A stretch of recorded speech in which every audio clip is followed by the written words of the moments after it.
Everyone, and I think welcome back, everyone. And I just think we can all agree that that was such a powerful testimony, such a powerful video from partners in Uganda, Malawi, and Kenya, really highlighting some of the real struggles, the real issues, stigma, violence, harassment, legal persecution that LGBTI people face around the world. And welcome as well to our session today, Equal Access, Equal Rights, where we will try to think collectively about some of these challenges and think how we can overcome and really make a difference for LGBT plus people in the world. My name is Preeti Sundaram. I'd like to introduce myself, and I'm a senior policy advisor at the Danish Family Planning Association, Samfund. And I have a really exciting panel of speakers today who are going to be offering their advice and their perspectives, and I want to just go ahead and introduce them without further ado. So firstly, I'd like to really wish a warm welcome to the Danish Minister for Development Cooperation, Mr. Flemming Møller Mortensen. Welcome to you. I also want to welcome Mr. Victor Madrigal-Borlos, who is the UN Human Rights Independent Expert on Protection against Violence and Discrimination on the basis of sexual orientation and gender identity. Huge welcome to you as well. And finally, last but not least, to our colleague, Dr. Adrian Juco from HARAF, which was the organization who we just saw the film from, who's the executive director there. Now, before I open the panel for all our exciting discussions, I thought I would just set the scene a little bit to remind us all that we have 9 years to achieve the Sustainable Development Goals. These were goals that all world leaders agreed in 2015. And a kind of key principle of the Sustainable Development Goals was the principle of leaving no one behind. Leaving no one behind means no one, and it means that every marginalized community, every person, every LGBT person around the world should have their rights fulfilled. But at the same time as knowing that we have this global standard, we see in this video that gross violations are unfortunately still taking place. So with that in mind, I'd like to open the panel and ask our first speaker, Dr. Adrian Juco, if you could please share with us just 3 key challenges that you see from your work in Uganda, and also your perspectives on the video that we've just watched. So I'm going to just hand it over to you. Thank you so much, Preeti. And the video showed it already, and I'm glad to be here and to be able to be on the panel with eminent persons. But the video showed the situation that we have in Uganda, in Malawi, and in Kenya, and in most of Africa, of African countries. And for me, the key thing I think is around criminalization. The fact that we still continue to criminalize same-sex relations is very powerful. Personally, I'm a lawyer, but not also a very strong believer in the law and how it acts, especially in our countries, because the law also seems to be something that is supplanted from elsewhere and imposed on us. But when it comes to issues of protection of LGBTI persons, that law plays a key role. It's a serious message out there that, you know what, hey, if this is criminalized, then this is something that we don't desire. And the second message is, if you do something to an LGBT person, well, there's no problem. You know, you can beat them up, you can violate them, you can do examinations on them. There is no consequence whatsoever because it's criminalized. And for the LGBT people, it sends a message that, hey, you're a second-class citizen, not protected by the law, and you can't go anywhere and report cases of violence and violations against you, because if you report, then we shall arrest you. If you look at the videos of some of these arrests, for example, the arrest which Terry was describing, they are really scary videos where an officer is making you to look in the camera and he accuses you of being gay. You don't even come near him because, hey, you are gay and you can't come near me. And that's an office of the law. That's a police officer who is doing that. So for us, we are focusing our aims and our work on a number of issues. The first one is around stopping further criminalization. And for me, that's critical. Stop further criminalization. You may say, hey, why further? Why not criminalization? Well, criminalization, we've lived with the criminal laws for 100 years, and they have not been really a problem. But the new laws that are coming in, the Administrative Act in Uganda, that SSMPA in Nigeria, the bill that they're putting up in Ghana, the one around family values, those are problematic laws because they bring up this whole new discussion and conversation around LGBT issues. They promote violence against LGBT issues, and they make it acceptable to violate and advert LGBT people and also do violence against them. That's where the danger is. Stop further criminalization, and maybe things will work. The thing that we are working on is to push for express protection. It's not enough to simply stop criminalization or do decrim. We also need to actively push for express protections. In Uganda, we've been doing what we call incremental litigation. That's where we go to court and win small victories over a period of time. That is, we have a victory around privacy, that you cannot just get into an LGBT person's house and do this to them. We have a victory around media, that you cannot just publish information around LGBT persons in the media and expose their addresses and all that. We have, even recently, we have a victory around access to lawyers during COVID-19, which was denied to LGBT persons. Small victories, and we are also coming up with a case challenging annual examinations, especially in the recent case in May, where 16 people were subjected to annual examinations. For me, this is critical, because as you push for express protections, when those are coming from Parliament, it also means that there is a lot that you can protect people. And finally, supporting LGBT people. I'm always an advocate of not just changing laws, but also an advocate of changing people's livelihoods. We focus our message around laws, but LGBT people have suffered from a lot of discrimination over the years, that we need to do something to empower them. And this includes education, and also the bad one which no one wants to talk about, economic empowerment. You see, economic empowerment means that I can stand up to be counted. I can stand up and say, hey, I'm here, I'm gay, but I'm a person like you. But if you don't have the money to do that, or the living conditions to do that, then you are less human or less of a citizen. Thank you so much. Thank you so much for that, Adrian. I think really useful points you've made around stopping further criminalization, ensuring protection, and so inspiring to hear about the small victories that you're having as well in Uganda, and as well supporting LGBTI people and really connecting that to a broader agenda of other rights, including economic rights. So some really inspiring food for thought. And I want to pass on now the next question to Mr. Victor Madrigal. And I'd be really curious to hear, as your perspectives as the UN human rights expert on this area, if you could perhaps just share your reflections on the video, but also maybe give us an overview, just a short overview of what you see as the most pressing global trends in the fight for LGBTI rights. So over to you. Thank you so much, Brett, and please call me Victor. And good morning, good afternoon, good evening to you all. And of course, my joy and my sense of privilege to be here with the minister, with my admired Adrian Yuko. Thank you so much. And of course, for everyone who's joining us. What struck me about this video, extraordinary, is that it depicts the scope of a gamut of discrimination that runs the whole scope of what the mandate has been hoping to make evident over the course of its action. I will start by, first of all, acknowledging and thanking the activists that shared their life stories with us. It's really important that we acknowledge the work of those that are putting their lived experience out there to the service of non-repetition, which I think is so valued. And please know, all of you that have done so, that we are going to be using this to ensure accountability and non-repetition. Now, when we see the stories depicted there, struck me how they reflected the phenomenon of negation. That idea that it is politically possible to still say LGBT people don't exist in my country as a mechanism of erasure. And as you know, the mandate has been trying to produce legal and socio-political argumentations to explain how the absence of data facilitates negation and how this must be combated by effective data gathering, the production of data that reflects the lived realities of persons.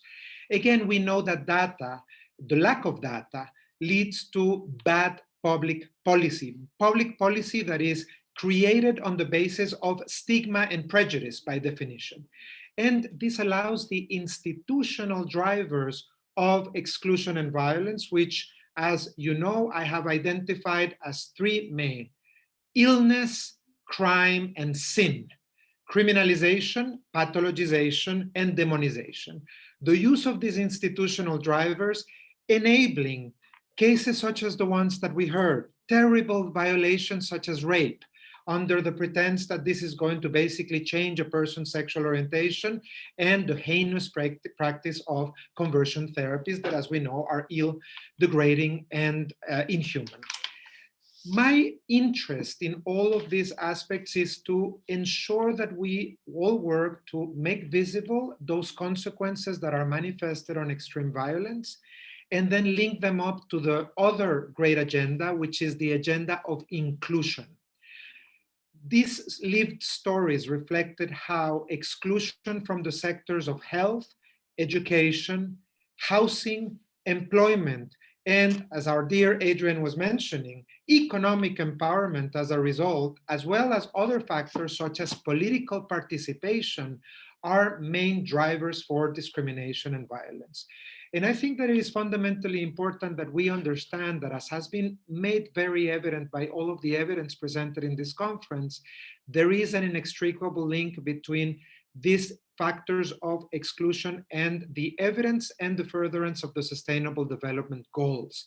So it's so connected in a continuum, and I am just so impressed that this video has allowed us to make that, so to speak, case study into the lived realities of our admired colleagues in Kenya, Malawi, and Uganda, as a way to understand how all of these factors are linked inextricably.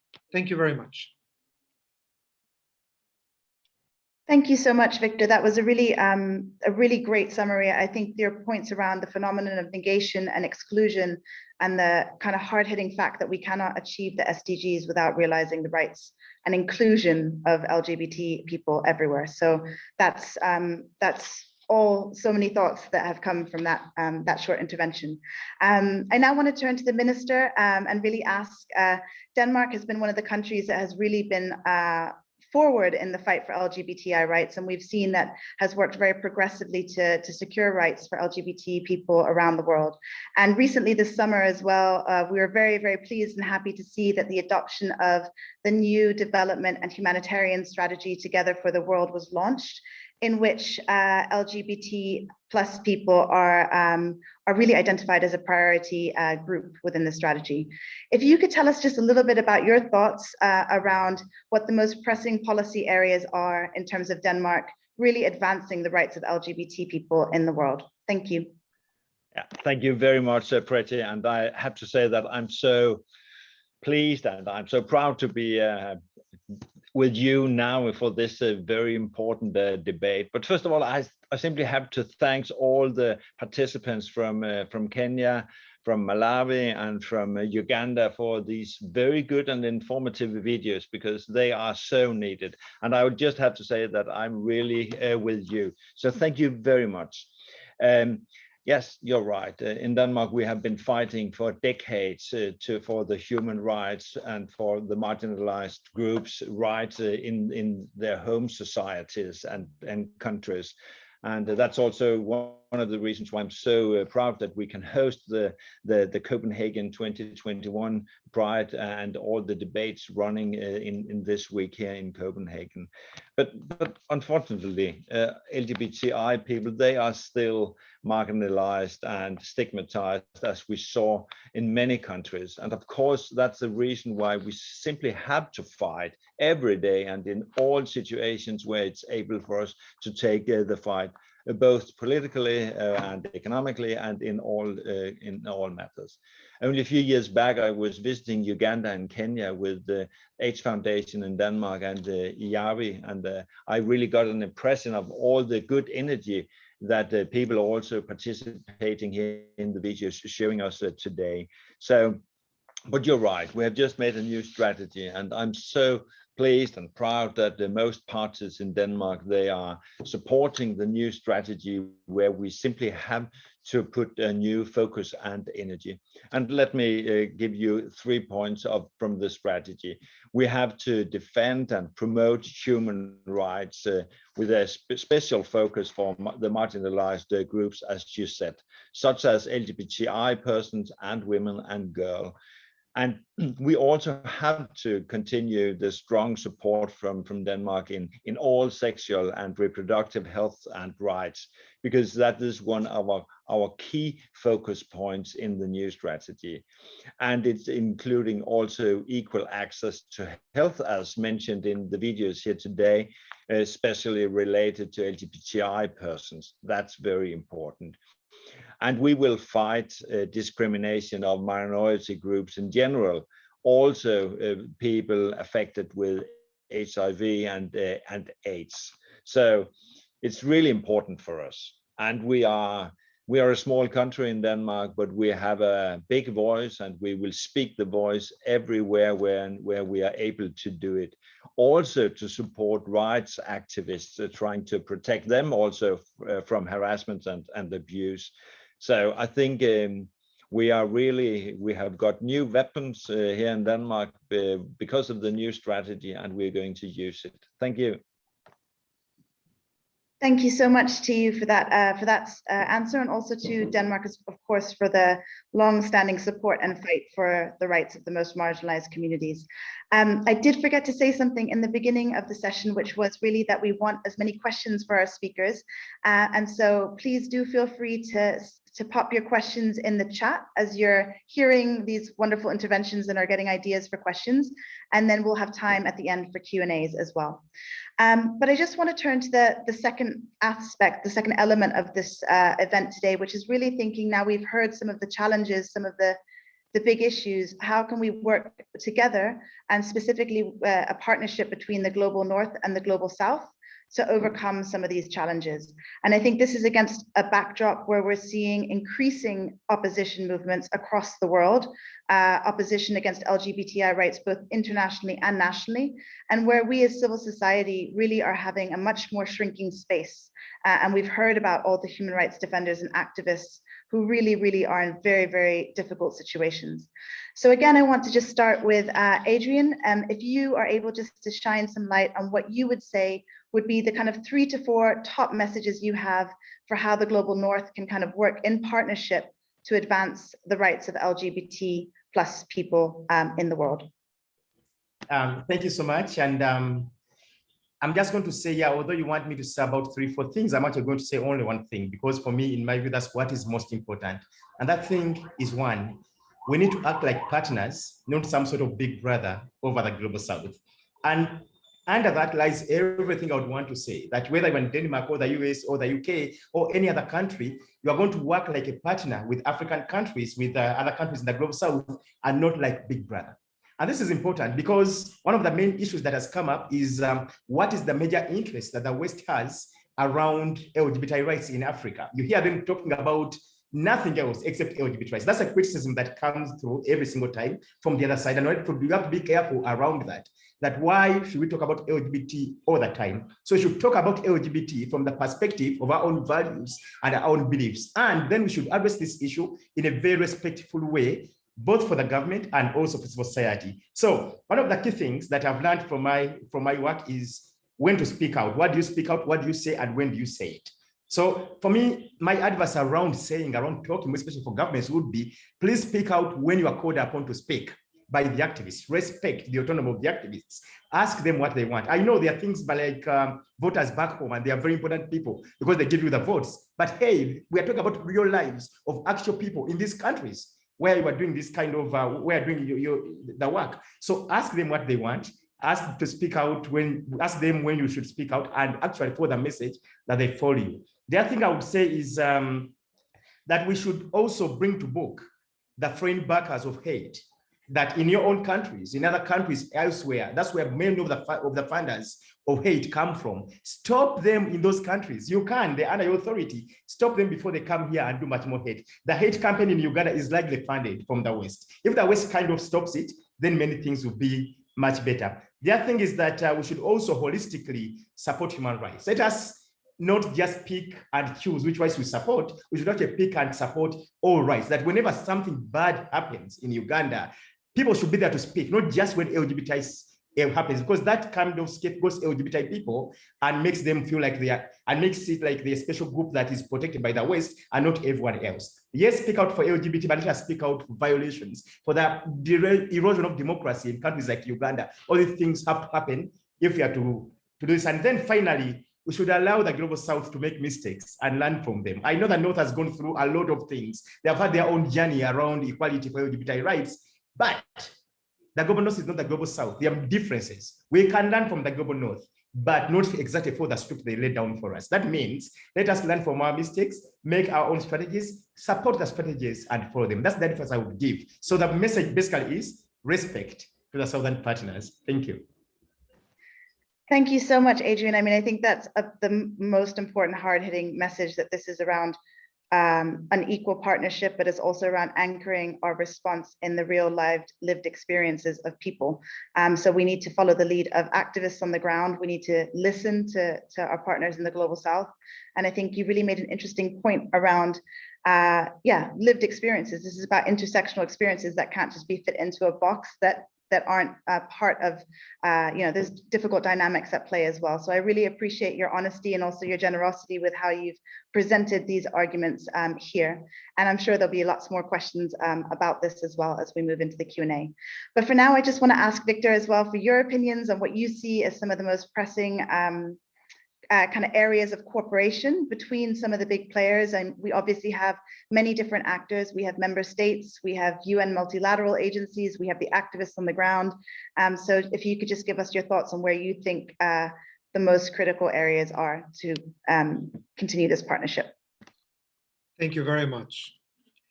It's somewhat interesting to me to note one point that I'd like one thought that I would like to share with you. Much is said about the shrinking civil society spaces, but I believe that civil society spaces are actively being shrunk. And I think it's very important that we gain an awareness of the difference between one concept and the other. It's not an organic operation of some time schism that is actually operating in this. I believe that it is actually part of a significant number of concerted strategies to reduce the spaces in which civil society operate. And it is important that we acknowledge that, because the movement that represents the interest of LGBT persons is a movement that operated under duress before the COVID-19 pandemic, and that represents the interest of people that didn't come to the pandemic on a level playing field.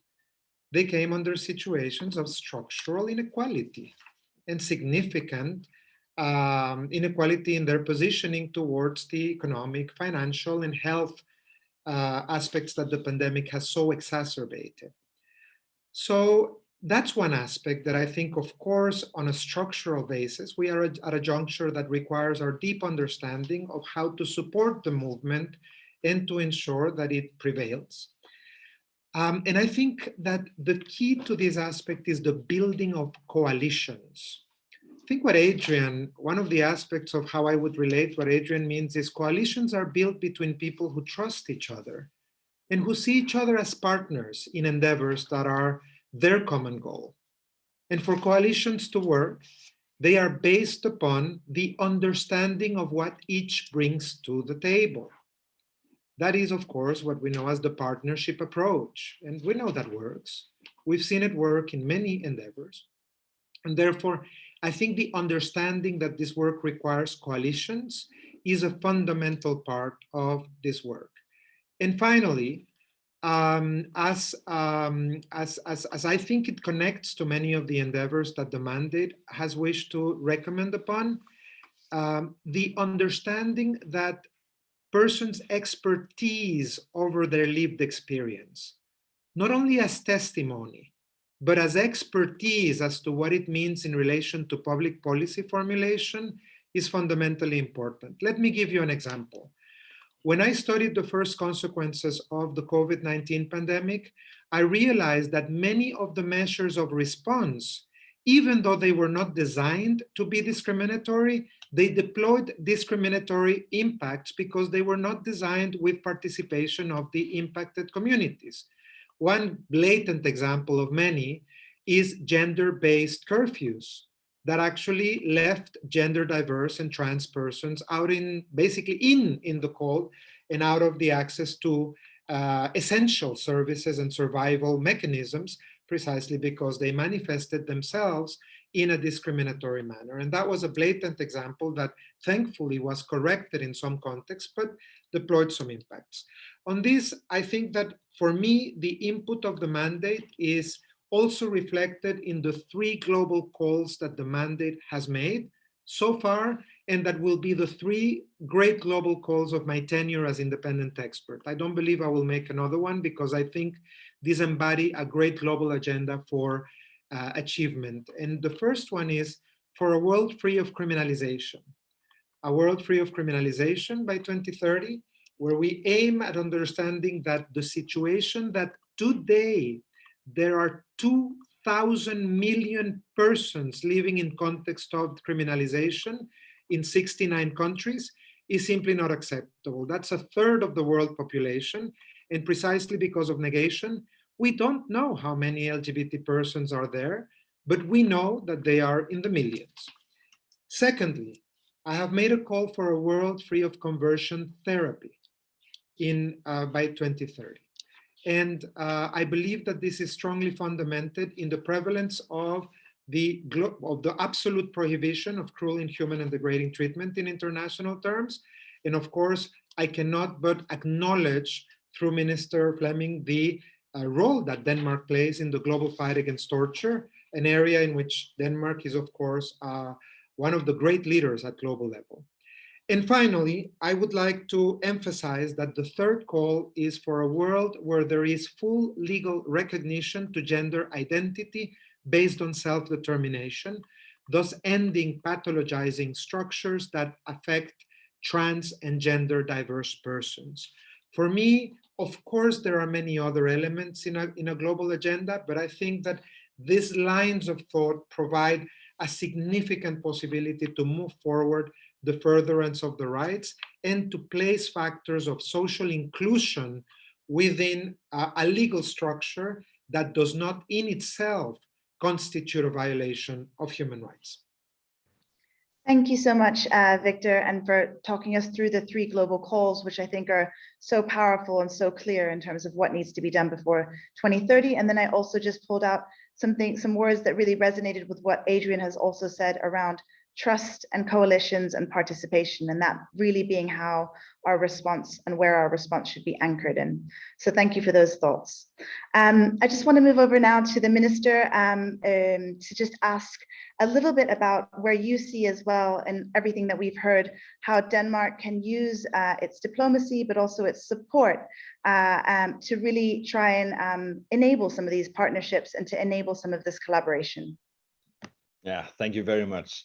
I have to tell you by my personal interest and what I have promised myself. I was elected as an MP 14 years back, and I said to myself that I would really fight for the LGBTI rights, both in Denmark and in the world. So I'm so happy to have this opportunity as a minister now to take this fight. So also because I'm a member of the LGBTI community myself, so that's also the reason why it's so important. Yes, and I tell you that we stand very, very strong in Denmark in the fights for the human rights in general, but also especially in the sexual and reproductive health rights.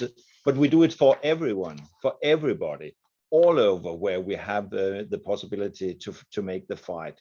And the rights for the LGBTI persons is, for me and for Denmark, is really an integrated part of our international engagement. And our partners will know that this is an integrated part of our points of view and our values. We promote norms through a very strong voice, as I said, in the international negotiations. And we take them, even if it's difficult. And sometimes they are difficult. But we promise in our new strategy that we will do it, even if it's very difficult. For example, we take the negotiations also in our current membership in the UN Human Rights Council, a very important place to be up speaking. We also bring up human rights issues when we have the dialogue with single countries.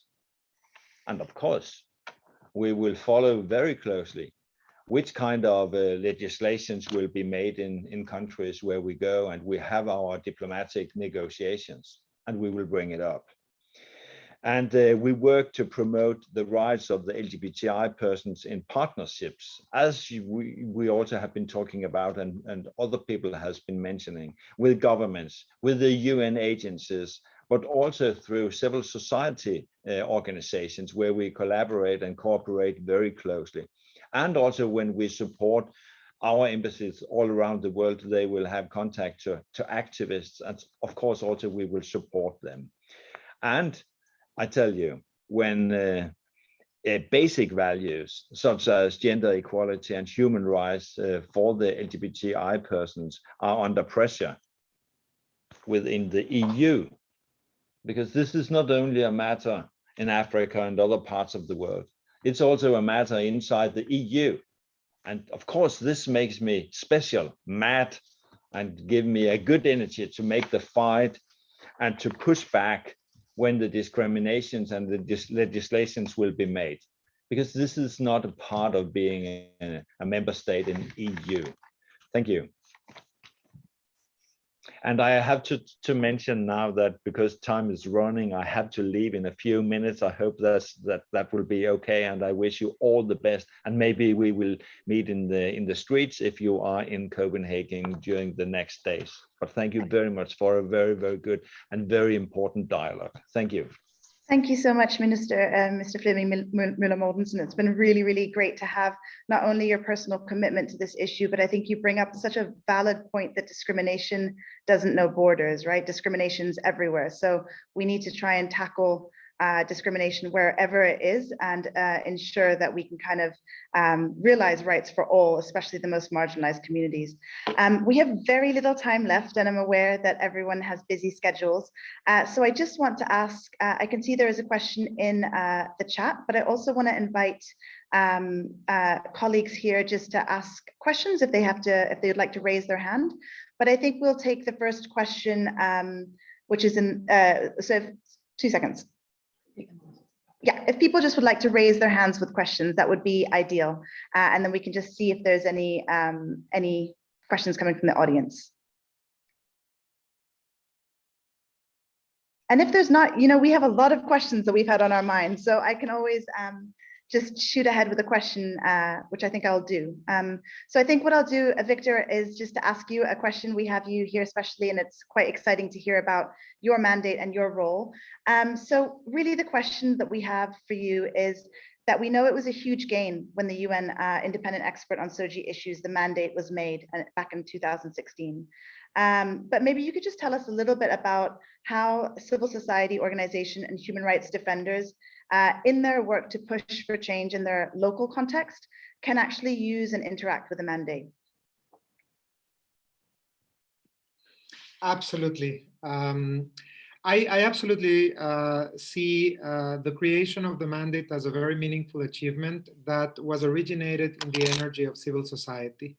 I've often said that it's very possible for me to say this very objectively because I was not necessarily part of that process. I was working in another sector at the time, so I can see it objectively. And I think it's a wonderful outcome of the energies of what I believe was over 1,300 organizations actually galvanizing their energies to make the mandate happen. And then this being channeled into the really visionary action of a number of states that supported the creation of the mandate within the Human Rights Council. And the manner in which this has been taken forward, I think it has three elements that I think are of great significance to the way civil society and states have been engaging with the mandate, at least during the now almost 4 years that I've been the mandate holder. The first one is the brilliance, I think, that the mandate was created on the basis of fighting protection from violence and discrimination based on sexual orientation and gender identity, because I think that this allows for a scope that is somehow more textured than what could have been an identity-based definition under Lgbti or I or Q, even plus. And allow me to explain myself within the next few seconds. That relates to the fact that I believe there's many people around the world that do not necessarily identify with the political identity of the acronym, and that, however, they suffer great discrimination because of real or perceived sexual orientation and gender identity. So I think that the way that the mandate was inclusive in that connection of focusing on the experience of discrimination and violence was a stroke of genius. I haven't studied yet who took that decision or where it originated, but I think it's fundamentally important. The second one that I think relates to the means of engagement is the fact that the mandate is requested to operate within intersectionality.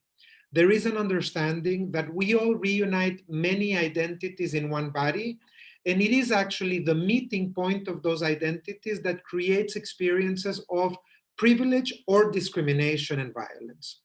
And I think that understanding the confluence of those factors is a great inviting factor for the way civil society engages with the mandate and nonetheless states.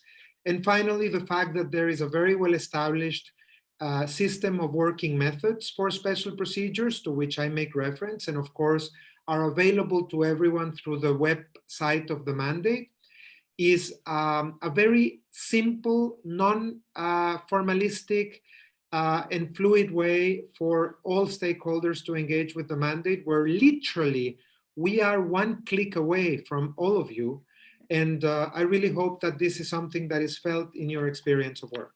Thank you so much for outlining that for us. And that's a great and easy way to follow up as well. So really appreciate that. I'm afraid we have 2 minutes left. I just want to allow Adrian to have 30 seconds to make your closing remarks, and then I'll just round us off. So over to you, Adrian. Thank you so much. Maybe my closing remarks will just be around thanking Victor and the minister. The minister has gone off, I know, but Denmark, I think, lives up to the standards that I spoke about recently, being a real partner. And they've been with us throughout this struggle on LGBT rights. And Victor, we thank you so much for engaging. You've been very much engaged on the Uganda question, especially around the issue of any examinations, but also always under COVID-19. We very much appreciate this. Thank you. Thank you so much. And I can see we have a hand up, but unfortunately the pride is going to cut us off in about 2 minutes. So I think what I'll do is just say the biggest thank you to the panel. I know the minister's already gone, but we'll make sure to say a special thank you to him too. It's been such an exciting conversation. I think such a positive, but also hard-hitting conversation. So thank you for being so generous with your time and your perspectives. And of course, thank you to all of you who joined online as well. I know it's a different age with COVID where we're all logging on to Zoom for these meetings, but hopefully it's inspired food for thought. So with that, thank you so much, and have a lovely rest of day.